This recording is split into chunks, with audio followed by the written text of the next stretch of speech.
So I want to provide you with an overview of Gestalt therapy. I love Gestalt therapy. I've been practicing and teaching it for almost 40 years now, and I find it endlessly fascinating. I like it because it's a modality which it's enlivening, it's fun to do, and that's also partly because I'm enlivened in the process. I'm not just helping the client, but I'm sort of being transformed along with them. So part of the reason for that is the dialogical component of Gestalt. One of the pillars of Gestalt is relationship.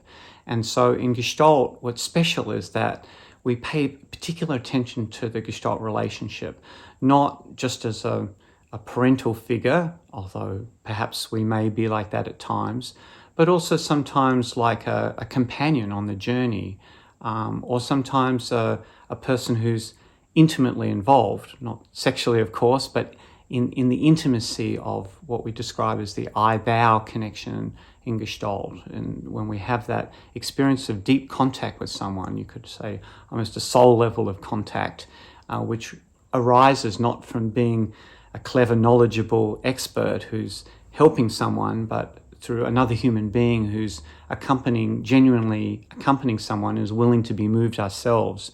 So there's a very powerful aspect of Gestalt therapy that as a Gestalt therapist I really love, because it's the experience of kind of often profound contact with someone, not just helping them, but really being engaged with them and letting myself be moved, sometimes very, very deeply moved by the person and their process and who they are fundamentally.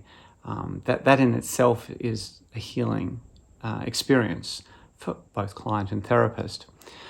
Gestalt is also very much about awareness. So we work with awareness in terms of not like cognitive awareness so much, not thinking through things, more present-centered awareness which is in the body, which is in the feelings, which is in the sensations, which is in the here and now, which is in the senses.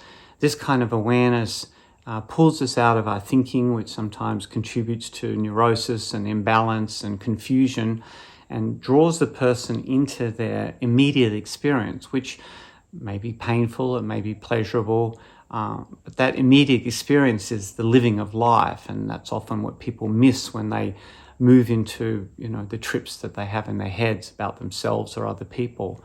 So working with awareness, it's like a bit like a laser beam. We're focusing on the person, we're focusing intensely, we're exaggerating to intensify someone's experience. If someone tends to be frightened and, they talk about feeling frightened when they're criticized and they go like this, then we say, I see you clench your fists when you talk about being frightened by the boss talking to you. So would you clench your fists a bit more? Would you increase that? Exaggerate that? Like really do that, bring your whole body into it.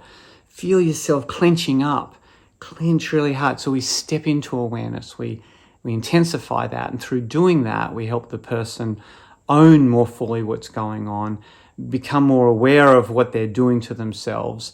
And naturally, there's some sort of process they go through of realizing, not just in their mind, but in their body, how else they can be in the world.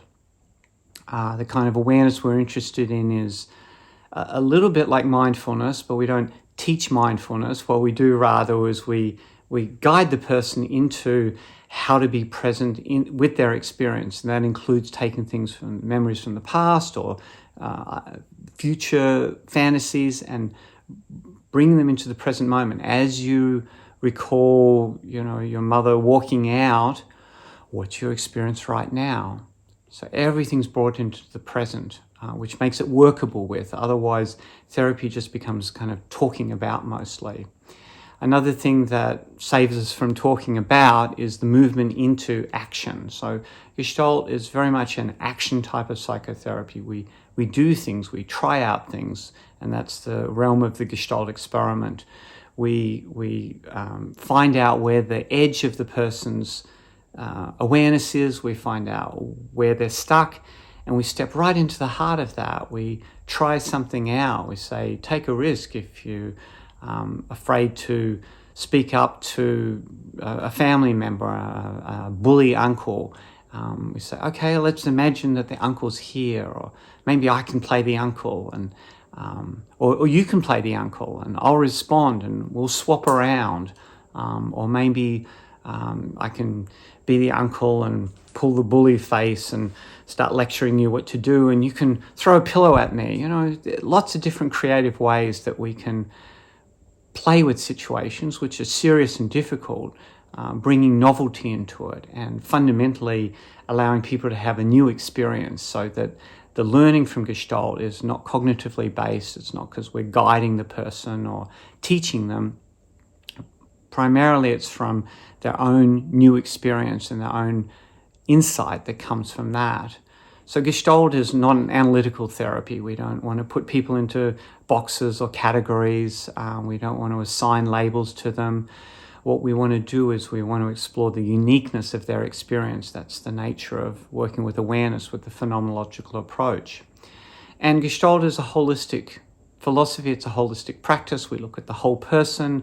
We look at their mind. We look at their body. We look at their emotions. We look at their spirituality. We look at their diet. We look at all facets of who they are and how they live in the world. And we're interested in all these aspects. We're interested in how they connect together and how they're all reflected in the moment of the therapy session and through the rubric of the therapeutic relationship itself.